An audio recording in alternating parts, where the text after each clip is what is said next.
Okay, today I am going to answer some questions that have been asked over and over again. I think in the past 365 days, I've had almost 70,000 comments, and I so appreciate them. And I have looked at each and every single one of those because it really means a lot to me. So I'm going to answer at least 3 questions. I'm not sure how many more, if any, that I get most commonly asked. Number 1, where are you located? Well, I'm in Lyndonville, Vermont, which is in the northeast corner of Vermont, where we are half an hour below the Canadian border. Almost exclusively, all our work is within an hour radius of Lyndonville, which takes us over to Montpelier. We don't go into New Hampshire much because DOT, DMV doesn't like me going over there, so we don't. The reason, let me explain that before I get questions about that. If you go over from Vermont into New Hampshire with a trailer, you have to have DOT numbers, which means a whole bunch of things come into effect, such as insurance. You have to fill out paperwork, arm's length paperwork to do it correctly. And I think after I met with them probably 6 or 8 years ago, I just said, you know, it's too hard. What's that saying? You can't teach an old dog new tricks. It's just too much work for me. So we just stay over here. We have plenty of work here, and that's fine. So that's the area that we cover, about an hour radius of Lyndonville, Vermont.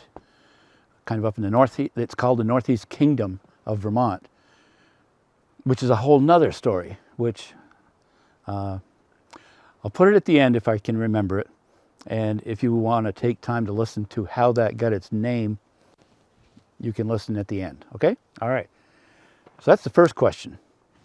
You know what? I think we'll go inside, and I'll answer 2 or 3 other ones on a whiteboard. Let's go.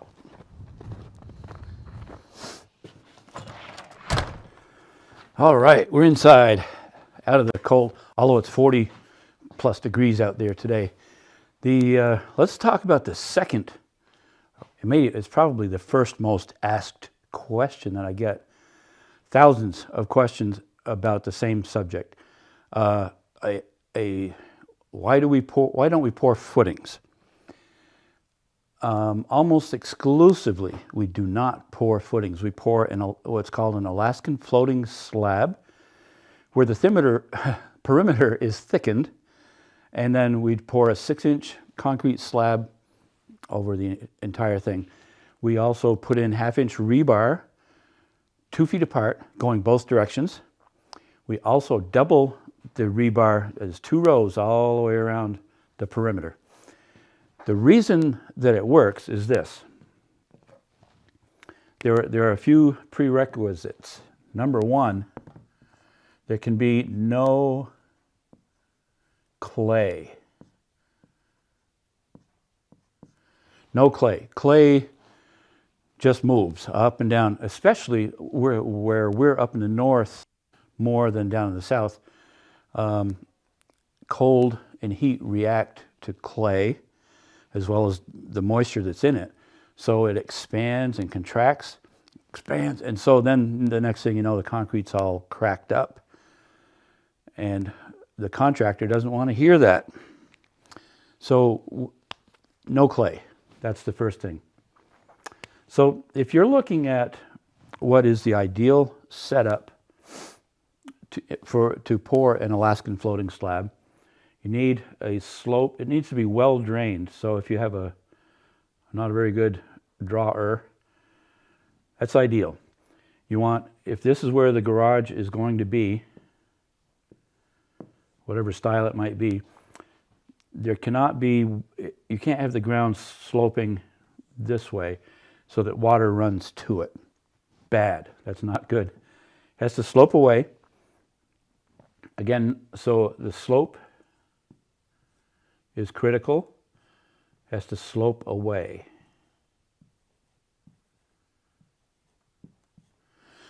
For some of you, this may be quite boring, but I know there's been thousands of people have asked this question. I'd like to just make sure I address it.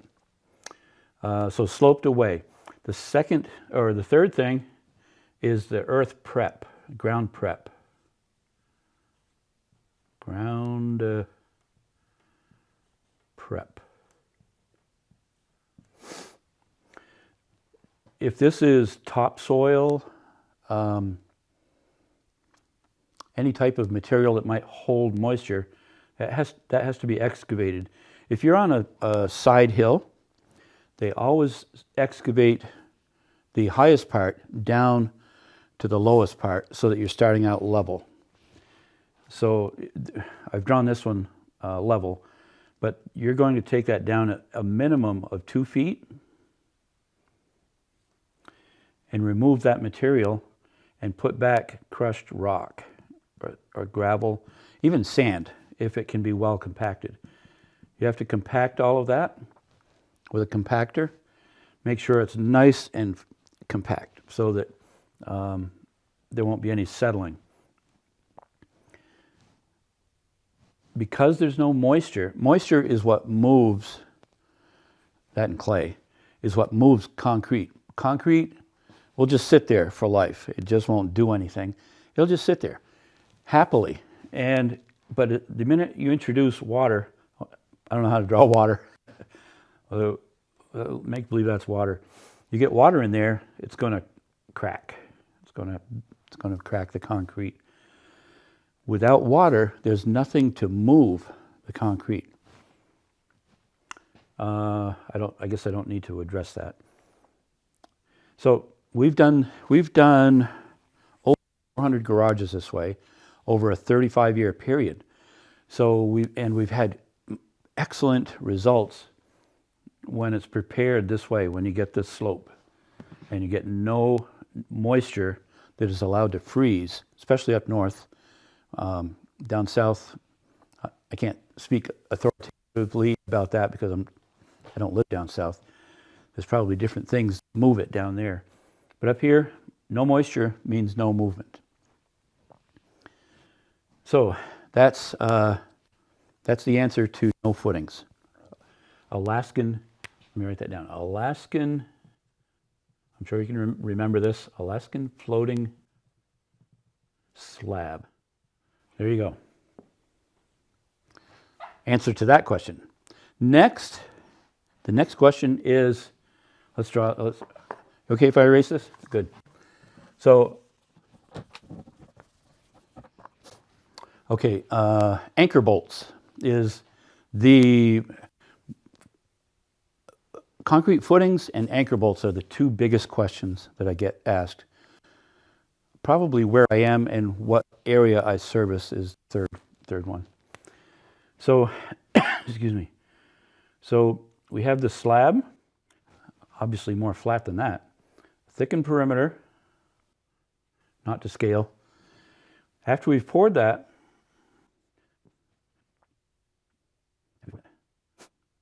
we're putting up the walls, and we put those up typically in 8-foot sections. So if this building is 24 feet deep, we put the two wall sections up, studs, and if there's windows.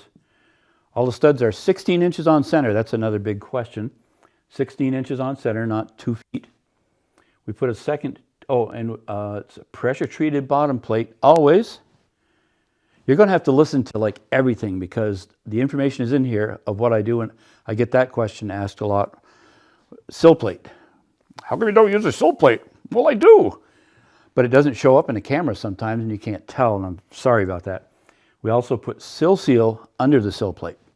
It's a foam rubber that squishes down when you set the wall, keeps out bugs, keeps out water, helps protect the concrete, still gets moisture just from the air. So that can wick up sometimes, but that's why we do the pressure treated plate and the sill plate. Up above, we put a second plate that overlaps, typically there'll be a joint here and here. We'll overlap the two walls to tie those together. So we'll typically put all the walls up all the way around, and if there's windows, doors, whatever, we'll do that. And then you can always see that we can adjust the walls left or right, in or out. We do that so that if there's any variation at all in the edges of the concrete, we can adjust that. It might be an 1/8 inch here, 1/8 inch there. Once we've got it squared where everything is exact as we want it, then we drill for anchors.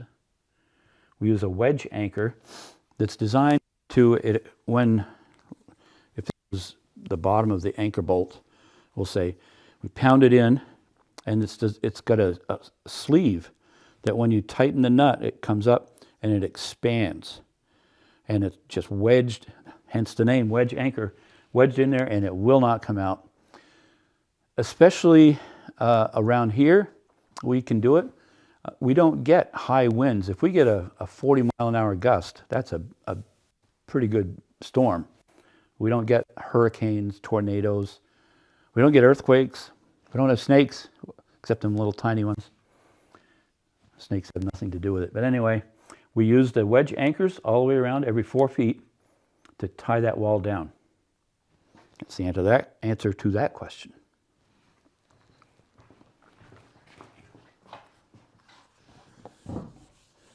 Another question more recently asked, I don't have to draw anything for this one, is purple sheetrock. What's that all about? Well, it's only purple because it's Home Depot brand. I don't think I've never seen it before until the job that we're doing now. It is water, moisture, and mold resistant. It's also harder. It's supposed to be, what was the term they used? Impact resistant. I guess if you're wrestling, if Dan and Chad were wrestling, we'll say, and Chad takes Dan and just throws him up against the wall, and his elbow hits the sheetrock, it's less likely to dent than if it was regular sheetrock. So it's stronger. That's the only reason. I think it's purple because that's the store brand. So that's the answer to that question. Okay, next question. Drone. This is an old one that's 2 or 3 years old. I don't think it even works anymore. I bought a new one that's really much better than this one. License. If you fly a drone and you use it in a video that is monetized, you have to have a license per FAA regulations. If you don't, then if they find you on a video flying and they're able to check it out, however they do, and they find you don't have a license, they can fine you. And there have been fines up, I think the highest one I've heard is $180,000 or something like that, $180,000. So it was, excuse me, the test, to take the test was $175. It keeps kind of creeping up. There's also a small fee here and there, $5 or $10 for this or that we've done. I think I got less than $200 into the getting to the point of having a pilot and control license. Still waiting for the nice little card to put in my wallet, but it's coming. You'd think it's an overreaction, but after going through all the studies and learning about airspace, you can see that there could be, in a more populated area, it could be a problem. Up here, it's mostly pertaining to being around airports or other controlled areas. There's one airport 5 miles from me that it's just a small airport. It doesn't have a control tower. Sometimes there are not people on duty there. So around here, it's not much of an issue. They are actively increasing regulation for drones. They're The newer drones within, I think, a year and a half are going to be required to have a built-in not transponder, I can't remember the word, something so they can tell that it's activated. They will be able to, with radar, be able to tell where you are. They also want it on the receiver, the control box. It has to be on both, and it has to be accurate within 15 feet of where you're standing. That's coming. It's not in effect yet, I don't think. Anyway, I'm glad I got the license. Now I just have to learn how to fly this, my other one, better and adjust for lighting and so on. That's a learning curve that it's kind of fun to figure that out. So I'm enjoying that aspect of it. That's the answer to that question. Okay, we're back outside. Story of the Northeast Kingdom. Why are we called the Northeast Kingdom? Because way back, I believe, it was in the 1970s in the House of Representatives over in Montpelier. There are different, obviously different political arenas. Over here, there were some that had certain opinions, and there were others that had other opinions. And so somebody during open meeting at the State House said, "You people up in that Northeast Kingdom think this." And it stuck. So since then, we've had so many businesses tied, or even the whole, if you go into Lyndonville, you'll see everything like Northeast Kingdom, this, that, even all the way up north to the border, talking about the Northeast Kingdom. We capitalized on apparently what was an obstinate streak in us back in the 1970s. All right, so that's the story. All right, let's go.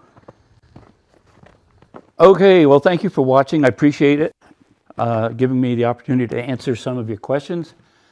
And if you have any questions, please leave a comment, hit the like button, and we'll have more videos coming out. Thanks again. We'll see you.